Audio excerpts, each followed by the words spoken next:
ನಮಸ್ತೆ ವೀಕ್ಷಕರೇ, ಶುಭೋದಯ ಜಾತಕ ಫಲ ಕಾರ್ಯಕ್ರಮಕ್ಕೆ ಸ್ವಾಗತ. ನಾನು ಪ್ರಗತಿ ಜೈರಾಮ್. ಇವತ್ತು ನವರಾತ್ರಿಯ ಕೊನೆಯ ದಿನ, 9ನೇ ದಿನ. ಇವತ್ತು ಹಾಗಾದ್ರೆ ದೇವಿಯ ಆರಾಧನೆಯನ್ನ ಯಾವ ರೀತಿಯಾಗಿ ಮಾಡಬೇಕಾಗತ್ತೆ, ಹಾಗೆ ಇವತ್ತು ಮಹಾನವಮಿಯಾಗಿ ಆಚರಣೆಯನ್ನ ಮಾಡಲಾಗತ್ತೆ. ಆಯುಧ ಪೂಜೆ ಸಹ ಇದೆ.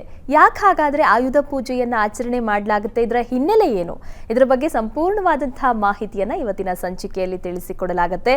ಜೊತೆಗೆ 12 ರಾಶಿಗಳ ಫಲಾಫಲ ಇವತ್ತು ಯಾವ ರೀತಿಯಾಗಿದೆ ಅಂತ ನೋಡ್ತಾ ಹೋಗೋಣ. ಮೊದಲಿಗೆ ಪ್ರಾಜ್ಞರಾದ ಶ್ರೀಕಂಠ ಶಾಸ್ತ್ರಿ ಅವರನ್ನ ಕಾರ್ಯಕ್ರಮಕ್ಕೆ ಸ್ವಾಗತಿಸೋಣ. ಶಾಸ್ತ್ರಿಗಳೇ ನಮಸ್ಕಾರ, ಕಾರ್ಯಕ್ರಮಕ್ಕೆ ಸ್ವಾಗತ. ನಮಸ್ಕಾರಗಳು. ಶಾಸ್ತ್ರಿಗಳೇ, ಇವತ್ತು ನವರಾತ್ರಿಯ ಕಡೆಯ ದಿನ, 9ನೇ ದಿನ. ಇವತ್ತಿನ ಆರಾಧನೆ ಯಾವ ರೀತಿಯಾಗಿರ್ಬೇಕಾಗತ್ತೆ? ಪ್ರಮುಖವಾಗಿ ಇವತ್ತು ಆಯುಧ ಪೂಜೆಯನ್ನ ಮಾಡ್ತಾರೆ. ಯಾಕೆ ಆಯುಧ ಪೂಜೆ ಮಾಡೋದು, ಅದರ ಹಿನ್ನೆಲೆ ಬಗ್ಗೆ ತಿಳಿಸ್ಕೊಡಿ ಶಾಸ್ತ್ರಿಗಳೇ. ಶ್ರೀ ಗುರುಭ್ಯೋ ನಮಃ. ಹರಿ ಓಂ. ಮೂರ್ತಿತ್ವೇ ಪರಿಕಲ್ಪಿತ ಶಶಿಭೃತೌ ವರ್ತ್ಮ ಪುನರ್ಜನ್ಮನಾಂ ಆತ್ಮೇತ್ಯಾತ್ಮವಿದಾಂ ಕೃತುಶ್ಚ ಯಜತಾಂ ಭರತ ಅಮರಜ್ಯೋತಿಷಾಂ ಲೋಕಾನಾಂ ಪ್ರಳಯೋದ್ಭವ ಸ್ಥಿತಿವಿಭುಶ್ಚಾನೇಕಧಾ ಯಶ್ರಿತೌ ವಾಚನ್ನ ಸದದಾತ್ವನೇಕ ಕಿರಣಃ ತ್ರೈಲೋಕ್ಯ ದೀಪೋ ರವಿಃ ಸರ್ವಮಂಗಲ ಮಾಂಗಲ್ಯೇ ಶಿವೇ ಸರ್ವಾರ್ಥ ಸಾಧಿಕೆ ಶರಣ್ಯೇ ತ್ರ್ಯಂಬಕೆ ಗೌರಿ ನಾರಾಯಣಿ ನಮೋಸ್ತುತೆ. ಸಮಸ್ತ ವೀಕ್ಷಕರಿಗೆ ಶುಭೋದಯ, ಶುಭ ಬೆಳಕು. ಈ ದಿನದ ಮಹತ್ವವನ್ನು ತಿಳಿಯುವ ಪೂರ್ವದಲ್ಲಿ ಹೊತ್ತಿನ ಪಂಚಾಂಗವನ್ನು ಗಮನಿಸಿಕೊಳ್ಳೋಣ.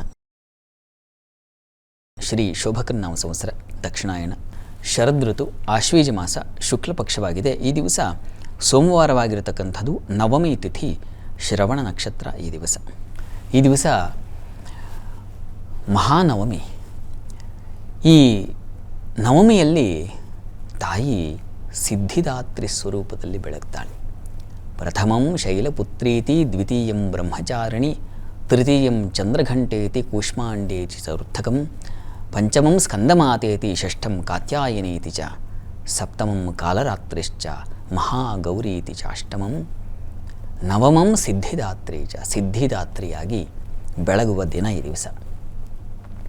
ಪ್ರಾರಂಭದಲ್ಲಿ ಆ ಮಧುಕೈಟಭರ ಸಂಹಾರದಿಂದ ಹಿಡಿದು ಇಲ್ಲಿಯವರೆಗೆ, ಈ ಹೊತ್ತಿನವರೆಗೆ ತಾಯಿ ಹಲವು ರೂಪಗಳನ್ನು ಧರಿಸಿ, ಹಲವು ರೀತಿಗಳಲ್ಲಿ, ಹಲವು ಬಗೆಗಳಲ್ಲಿ ರಕ್ಕಸರನ್ನೆಲ್ಲ ಮರ್ದನ ಮಾಡಿದ್ದಾಳೆ. ಈಗ ಹೊಸದೊಂದು ಚಿಂತೆ ಶುರುವಾಗಿದೆ ದೇವತೆಗಳಿಗೆ. ಅದು ಶುಂಭ ನಿಶುಂಭರ ಚಿಂತೆ. ಆ ಶುಂಭ ನಿಶುಂಭ ಅಂತಕ್ಕಂಥವರು ಮಹಾರಕ್ಕಸರು. ಅವರ ಒಂದು ಆಳ್ವಿಕೆಯಲ್ಲಿ, ಅವರ ಹಿಡಿತದಲ್ಲಿ ಸಾಕಷ್ಟು ಜನ ಪುಡಿರೌಡಿಗಳು ಅಂತೀವಲ್ಲ, ಹಾಗೆ ಪುಡಿರಾಕ್ಷಸರಿದ್ದಾರೆ. ತಾಯಿ 2 ದಿನಗಳಿಂದ ಅವರನ್ನೆಲ್ಲ ಸಂಹಾರ ಮಾಡಿ, ಧೂಮ್ರಲೋಚನ, ಚಂಡಮುಂಡರು ಎಲ್ಲರನ್ನ ಸಂಹಾರ ಮಾಡಿ, ಕೊನೆಗೆ ಈ ದಿವಸ ಆ ರಕ್ತಬೀಜಾಸುರ ಹಾಗೂ ಶುಂಭ ನಿಶುಂಭರ ವಧೆ. ರಕ್ತಬೀಜಾಸುರ ಒಂಥರ ವಿಲಕ್ಷಣ ರಾಕ್ಷಸ. ಅವನ ಒಂದು ತೊಟ್ಟು, ಒಂದು ಹನಿ ಅವನ ಶರೀರದಿಂದ ಒಂದು ಹನಿ ರಕ್ತ ಕೆಳಗೆ ಬಿದ್ದರೆ ಅಲ್ಲೊಬ್ಬ ರಕ್ತಬೀಜಾಸುರ ಹುಟ್ಟಾನೆ. ತಾಯಿ ಅವನನ್ನು ಮೊದಲ ಬಾರಿ ಕತ್ತರಿಸಿದಳು, ದೇಹದಿಂದ ರಕ್ತ ಚಿಮ್ಮಿತು. ಚಿಮ್ಮಿದ ಕಡೆಯಲ್ಲೆಲ್ಲ ರಕ್ತಬೀಜಾಸುರ ಹುಟ್ಕೊಂಡ್ಬಿಟ್ರು. ಎಷ್ಟು ಕಣಗಳು ಬಿದ್ದಿದ್ದಾವೋ ಅಷ್ಟು ಕಣದ ರಕ್ತಬೀಜಾಸುರ. ಇದನ್ನು ನೋಡಿ ತಾಯಿಗೆ ಒಂಥರ ವಿಸ್ಮಯ, ಏನು ವಿಚಿತ್ರವಾಗಿದೆಯಲ್ಲ ಇದು ಅಂತ. ಅಲ್ಲಿ ಚಂಡಿ ಹಾಗೂ ಕಾಳಿ ಇಬ್ಬರೂ ಯುದ್ಧವನ್ನು ಮಾಡ್ತಾ ಇದ್ದಾರೆ. ತನ್ನ ಶರೀರದಿಂದಲೇ ಹೊರಗೆ ಬಂದಂತಹ ಆ ಚಂಡಿಕೆ, ಅವಳು ಕಾಳಿ ನಿರ್ದೇಶನ ಮಾಡ್ತಾಳೆ ಚಂಡಿಗೆ, ನೀನು ಒಂದು ಕೆಲಸ ಮಾಡು, ಹೀಗೆ ಯುದ್ಧ ಮಾಡ್ತಾ ಇದ್ದರೆ ಯುದ್ಧ ಕೊನೆ ಕಾಣೋದಿಲ್ಲ. ಹೀಗಾಗಿ ಒಂದು ತೊಟ್ಟು ರಕ್ತವನ್ನು ನೆಲಕ್ಕೆ ಬಿಡದ ಹಾಗೆ ನೋಡಿಕೊಳ್ಳಬೇಕು. ಹೇಗೆ? ನೀನು ನಿನ್ನ ನಾಲಿಗೆಯನ್ನು ವಿಸ್ತೀರ್ಣ ಮಾಡು, ವಿಸ್ತರಂ ಕುರು ಅಂತ ಆದೇಶವನ್ನು ಮಾಡ್ತಾಳೆ. ಅವಳು ನಾಲಿಗೆಯನ್ನು ವಿಸ್ತರಿಸ್ತಾಳೆ. ನೋಡಿ, ಡಿ.ವಿ. ಜಿಯವರು ಒಂದು ಮಾತನ್ನು ಹೇಳ್ತಾರೆ, ಹೈಮವತಿ ಶಿವೆ ತಾನೆ ಚಂಡಿ ದುರ್ಗೆ ಅಂತ, ಪ್ರೇಮ ಘೋರಗಳೊಂದೆ ಮಂಕುತಿಮ್ಮ ಅಂತ ಹೇಳ್ತಾರೆ. ಅಷ್ಟು ಸೌಮ್ಯಶೀಲವಾಗಿದ್ದಂಥ, ಅಷ್ಟು ಶುಭ್ರ ಶ್ವೇತ ಸ್ವರೂಪದಲ್ಲಿದ್ದಂಥ ಪಾರ್ವತಿ ಈಗ ಮಹಾ ಉಗ್ರ ಸ್ವರೂಪಿಣಿಯಾಗಿಬಿಟ್ಟಿದ್ದಾಳೆ. ಅವಳ ನಾಲಿಗೆ ಇಡೀ ರಣರಂಗ ವ್ಯಾಪಿಸಿಬಿಟ್ಟಿದೆ. ಅಲ್ಲಿ ಈ ರಕ್ತಬೀಜಾಸುರನ ಇಟ್ಟುಕೊಂಡು ನಾಲಿಗೆಯ ಮೇಲೆ ಈ ಕಾಳಿ ವಧೆಯನ್ನು ಮಾಡ್ತಾಳೆ. ಅವನ ಶರೀರದಿಂದ ಬಂದಂಥ ರಕ್ತವನ್ನೆಲ್ಲ ಆಕೆ ಕುಡಿತಾ ಇದ್ದಾಳೆ. ಇದು ಆ ಸಂದರ್ಭವನ್ನು ಓದುತ್ತಾ ಇದ್ದರೆ ನಿಮ್ಮ ಮೈ ರೋಮಾಂಚನವಾಗುತ್ತೆ ಮತ್ತು ಎಂಥ ಘೋರ ಸ್ವರೂಪ ಅನಿಸುತ್ತಿದ್ದು. ನಾವು ಅಲ್ಲಿ ದಶಮಹಾವಿದ್ಯೆಯಲ್ಲಿ ಕಾಣ್ತಕ್ಕಂತಹ ಚಿನ್ನಮಸ್ತ ಸ್ವರೂಪ ಏನಿದೆ ಆ ರೀತಿಯ ಒಂದು ಚಿತ್ರಣವನ್ನು ತಂದುಕೊಡುತ್ತೆ.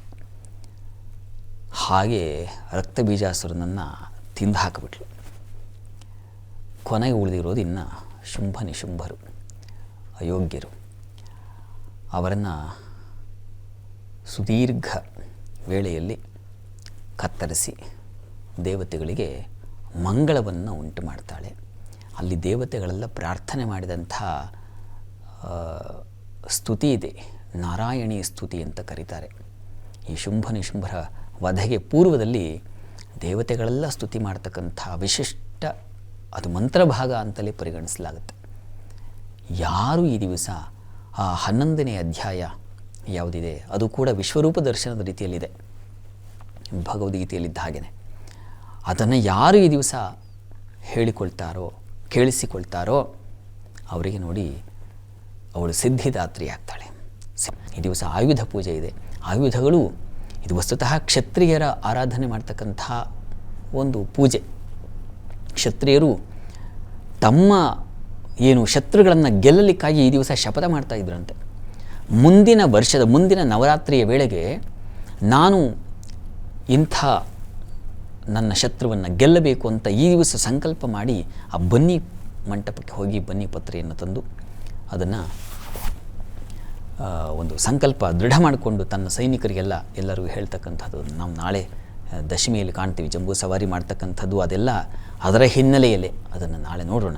ಆದರೆ ಈ ದಿವಸ ಆಯುಧಗಳಿಗೆ ನಾವು ಬಳಸುವ ಈ ದಿವಸ ಆಯುಧಗಳು ಅಂದರೆ ನಾವು ಬಳಸ್ತಕ್ಕಂಥ ಒಂದು ಕಂಪ್ಯೂಟರ್, ಲ್ಯಾಪ್ಟಾಪ್ ಆಗಿರಬಹುದು, ಮೊಬೈಲ್ ಫೋನ್ ಆಗಿರಬಹುದು, ನಾವು ಅಡುಗೆ ಮನೆ ಬಳಸ್ತಕ್ಕಂಥ ಒಂದು ಚಾಕು ಅಥವಾ ಇನ್ಯಾವುದೋ ಈಳಿಗೆ ಮಣೆ ಇತ್ಯಾದಿ, ಮಚ್ಚು, ಕೊಡಲಿ, ಈ ಹಳ್ಳಿಗಳಲ್ಲೆಲ್ಲ ಯಾವುದು ನಮ್ಮ ಜೀವನಕ್ಕೆ ಆಯುಧ ಅಂತ ಮಾಡ್ಕೊಂಡಿದ್ದೀವೋ ಅದೆಲ್ಲವುಗಳಿಗೆ ಒಂದು ಕೃತಜ್ಞತೆ ಸಲ್ಲಿಸ್ತಕ್ಕಂಥದ್ದು. ಈ ದಿವಸ ಅದಕ್ಕೆ ವಿರಾಮವನ್ನು ಕೊಡಿ, ಅದನ್ನು ಪೂಜನೀಯವಾಗಿ ತುಂಬ ದೇವತಾ ಸ್ಥಾನದಲ್ಲಿ ಸಾಮಾನ್ಯ ನಾವೆಲ್ಲ ಹಾಗೆ ಮಾಡೋದು.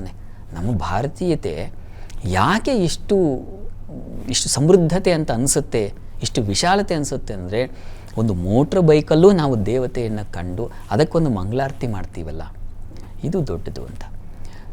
ಹೀಗಾಗಿ ಈ ದಿವಸ ಎಲ್ಲ ಈ ನವಮಿಯ ದಿವಸ ನಿಮ್ಮ ಸಂಕಲ್ಪಗಳು ಈಡೇರುತ್ತೆ. ಆ ಭಗವತಿಯ ಆರಾಧನೆ ಮಾಡಿಕೊಳ್ಳಿ, ವಾಹನ ಪೂಜೆಯನ್ನು ಮಾಡಿ. ಶುಭವಾಗಿ. ಸರಿ ಶಾಸ್ತ್ರಿಗಳೇ, ನವರಾತ್ರಿಯ 9ನೇ ದಿನವಾದ ಇವತ್ತು ಅಮ್ಮನವರನ್ನು ಯಾವ ರೀತಿಯಾಗಿ ಆರಾಧನೆ ಮಾಡಬೇಕು ಅನ್ನೋದ್ರ ಬಗ್ಗೆ ಮಾಹಿತಿ ತಿಳಿಸ್ಕೊಟ್ರಿ. ಜೊತೆಗೆ ಆಯುಧ ಪೂಜೆಯ ಹಿನ್ನೆಲೆ ಎಂಥದ್ದು ಅನ್ನೋದ್ರ ಬಗ್ಗೆ ಮಾಹಿತಿ ತಿಳಿಸ್ಕೊಟ್ರಿ. ಮುಂದಿನ ಹಂತದಲ್ಲಿ 12 ರಾಶಿಗಳ ಫಲಾಫಲದ ಬಗ್ಗೆ ಮಾಹಿತಿಯನ್ನು ಕೇಳಿ ಪಡೆದುಕೊಳ್ತೀನಿ. ವೀಕ್ಷಕರೇ, 12 ರಾಶಿಗಳ ಫಲಾಫಲ ಈ ದಿನ ಯಾವ ರೀತಿಯಾಗಿದೆ ಅಂತ ನೋಡೋಣ ಪುಟ್ಟದೊಂದು ವಿರಾಮದ ನಂತರ.